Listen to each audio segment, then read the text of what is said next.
오늘날 기독교를 거부하는 사람들을 잘 살펴보면 대개 기독교가 무엇인지 명확히 알지도 못한 채 맹목적으로 거부하는 경우가 많다. 그 중에는 그리스도인이 되는 방법을 알기만 하면 실제로 그리스도인이 될 가능성이 있는 사람들도 꽤 많다. 그래서 나는 그런 사람들을 위해 그리스도인이 되는 과정을 간단히 설명해주고 싶다. 기독교는 인간의 근본적인 문제를 하나님이 해결해 주신다고 주장한다. 하지만 먼저 그 문제가 무엇인지를 정확히 알지 못하면 기독교가 그 문제의 해결책이라는 사실이 크게 의미 있게 받아들여지지 않을 것이다. 그래서 이 책의 논의는 그 문제에서 출발한다. 성경은 이렇게 말한다. 우리가 그에게서 듣고 너에게 전하는 소식은 이것이니 곧 하나님은 빛이시라. 그에게는 어둠이 조금도 없으시다는 것이니라. 만일 우리가 하나님과 사귐이 있다 하고 어둠에 행하면 거짓말을 하고 진리를 행하지 아니함이거니와. 이 편지는 사도 요한이 이미 그리스도인이 된 사람들에게 쓴 것이지만 이 구절에는 인간의 근본 문제가 분명히 나타나 있다. 그 문제는 다음과 같이 세 가지로 요약될 수 있다. 첫째, 인간은 어둠에 행한다. 직접적으로 표현하자면 인간은 모두가 죄인이라는 것이다. 달갑지 않은 주제이긴 하지만 성경이 증언하고 인간의 경험을 통해 증명된 그 명백한 사실을 무시할 수는 없다. 이기심과 죄의 어두움은 우리 삶 전체를 그늘지게 한다. 둘째, 하나님은 빛이시다. 인간과는 달리 그에게는 어두움이 조금도 없으시다. 그는 절대적으로 순결하고 흠이 없으시다. 셋째, 첫 번째 사실과 두 번째 사실의 논리적인 결론은 빛과 어두움이 절대로 공존할 수 없는 것처럼 하나님과 죄도 함께 할 수 없다는 사실이다. 그는 가까이 가지 못할 빛에 거하신다. 어둠이 빛으로 인해 쫓겨나듯이 죄인 또한 거룩하신 하나님 앞에서 추방될 수밖에 없으며 죄가 정결하게 씻기기 전에는 그분과 사귈 수 없다. 하박국 선지자는 이렇게 말했다. 주께서는 눈이 정결하심으로 악을 참아 보지 못하시며 패역을 참아 보지 못하시거늘. 이제 우리의 문제가 분명해졌다. 나같이 추방당한 죄인이 어떻게 거룩하신 하나님과 화해할 수 있을까? 어떻게 하면 죄를 용서받아서 다시 하나님과 사귈 수 있을까? 기독교의 해답. 성경 말씀을 다시 한번 살펴보자. 미쁘다 모든 사람이 받을 만한 이 말이여. 그리스도 예수께서 죄인을 구원하시려고 세상에 임하셨다 하였도다. 주 예수 그리스도는 인간의 근본 문제를 해결하려고 세상에 오셨다. 그분은 우리의 구원을 위해서 하늘로부터 내려오셨고 이 구원은 그분이 십자가에서 죽으심으로써 성취되었다. 그분이 이 땅에 오신 것은 살기 위해서가 아니라 죽기 위해서였다. 십자가의 그림자는 처음부터 그분의 길 위에 드리워져 있었다. 그분은 그분의 때가 이르자 예루살렘을 향하여 올라가기로 굳게 결심하셨고 그곳에 죽음이 기다리고 있다는 것을 분명히 알고 있었다. 그분은 그것을 몇 번씩이나 분명히 예언하셨다. 유다에게 배반당하던 날 밤 다락방에서 떡을 떼고 포도주를 따를 때 그분은 자신의 죽음을 예언했을 뿐 아니라 그 목적까지도 설명하셨다. 이것은 죄사함을 얻게 하려고 많은 사람을 위하여 흘리는 바 나의 피, 곧 언약의 피니라. 그분의 죽음이 우리의 용서와 무슨 관련이 있는가? 진정한 십자가의 의미는 참기 힘든 육체적 고통이나 친구의 배신과 적들의 모욕 같은 정신적 괴로움이 아니라 3시간 동안 그분이 견뎌야 했던 영적 고뇌에 있다. 낮 12시부터 3시간 동안 지면에는 어두움이 덮여 있었다. 그것은 우리의 어두운 죄악이 구세주의 영혼을 삼키고 있음을 보여주는 인상적인 외부적 상징이었다. 우리는 다 양 같아서 그릇 행하여 각기 제 길로 갔거늘 여호와께서는 우리 모두의 죄악을 그에게 담당시키셨도다. 바울은 단순하면서도 장엄한 단음절의 단어들로서 다음과 같이 표현할 정도였다. 하나님이 죄를 알지도 못하신 이를 우리를 대신하여 죄로 삼으셨다. 그러나 이것이 전부는 아니다. 선지자 이사야는 그가 찔림은 우리의 허물 때문이요 그가 상함은 우리의 죄악 때문이라. 그가 징계를 받음으로 우리는 평화를 누리고 그가 채찍에 맞음으로 우리는 나음을 받았도다 라고 예언했다. 그는 우리 죄를 담당했을 뿐 아니라 우리 죄의 형벌까지도 받으셨다. 우리가 살펴본 대로 이 형벌은 죽음 혹은 하나님으로부터의 단절이다. 빛이시며 그 안에 어두움이 전혀 없으신 하나님은 비록 독생자가 우리를 위해 어두움에 둘러싸여 있을 때라도 그 어두움과 사귈 수는 없으셨다. 정결한 눈으로 악을 차마 두고 볼 수 없었던 하나님은 자신의 아들을 외면하셨고, 예수님은 고독하게 버림받는 가운데 나의 하나님, 나의 하나님, 어찌하여 나를 버리셨나이까? 라고 부르짖으셨다. 그분은 친히 나무에 달려 그 몸으로 우리의 죄를 모두 담당하신 후 다 이루었다고 의기양양하게 부르짖으셨다. 이제 구원의 역사는 완수되었다. 그러자 예수님의 말씀을 입증이라도 하는 듯이 하나님은 성소 휘장이 위로부터 아래까지 찢어져 둘이 되게 하심으로써 극적인 응답을 보여주셨다. 하나님과 죄인 사이를 갈라놓는 장벽의 상징으로서 수세기를 서있던 그 큰 휘장은 찢어져 나갔다.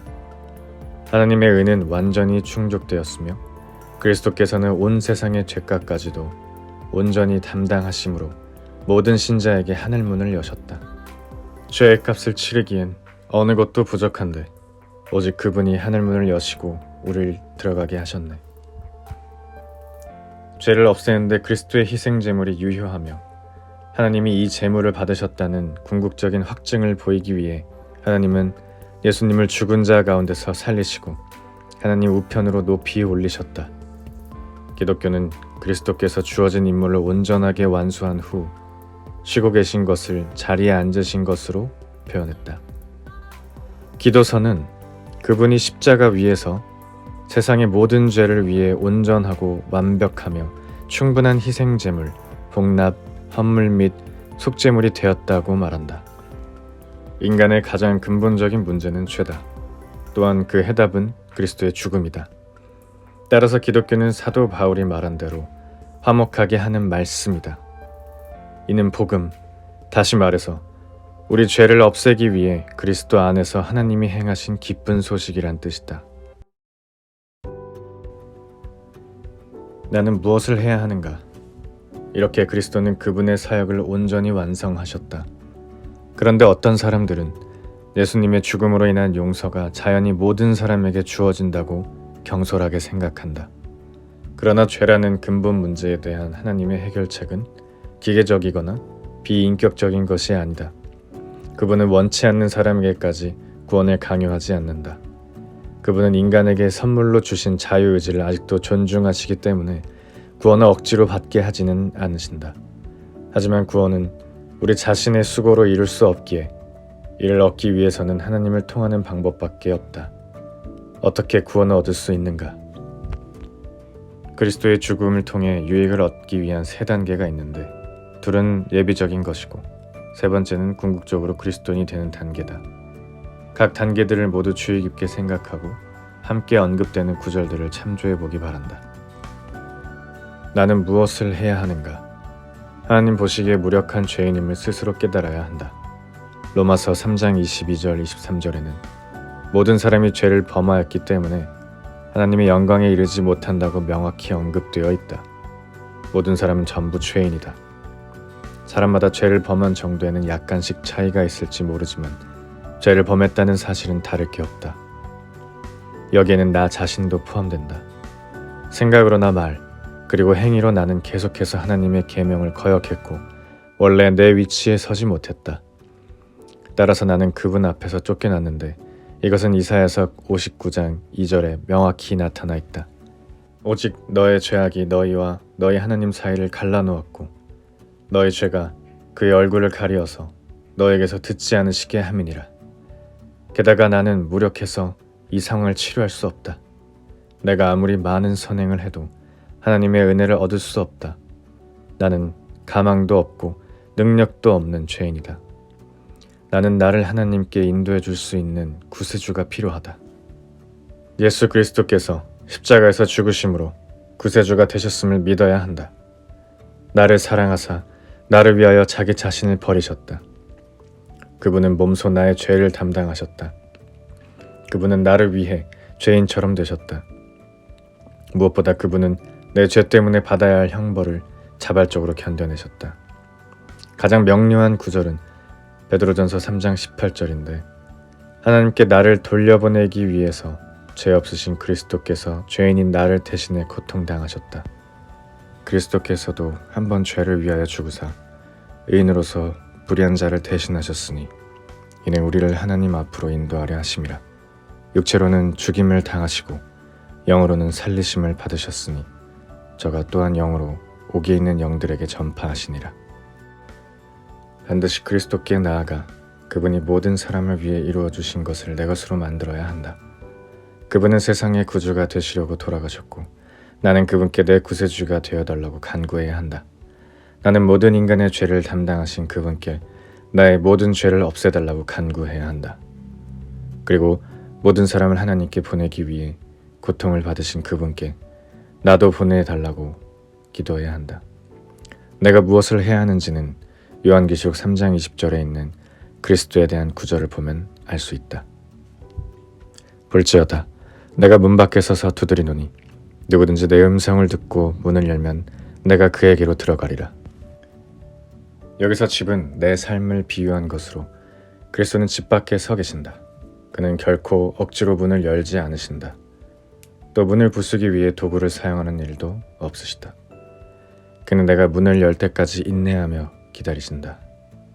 내가 문을 열 때 비로소 그분은 내 삶에 들어오셔서 내가 필요하다고 고백했던 바로 그 구세주가 되시고 나는 원래 창조의 목적대로 하나님과 화목하게 되고 그분과의 사귐을 누리게 될 것이다. 대가를 계산하기.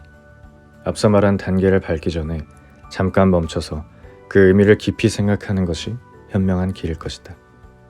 예수님은 사람들이 무책임한 감정에 휘말려 충성을 맹세하는 경우에는 그들을 말리면서 자기를 따라오지 못하게 하셨다.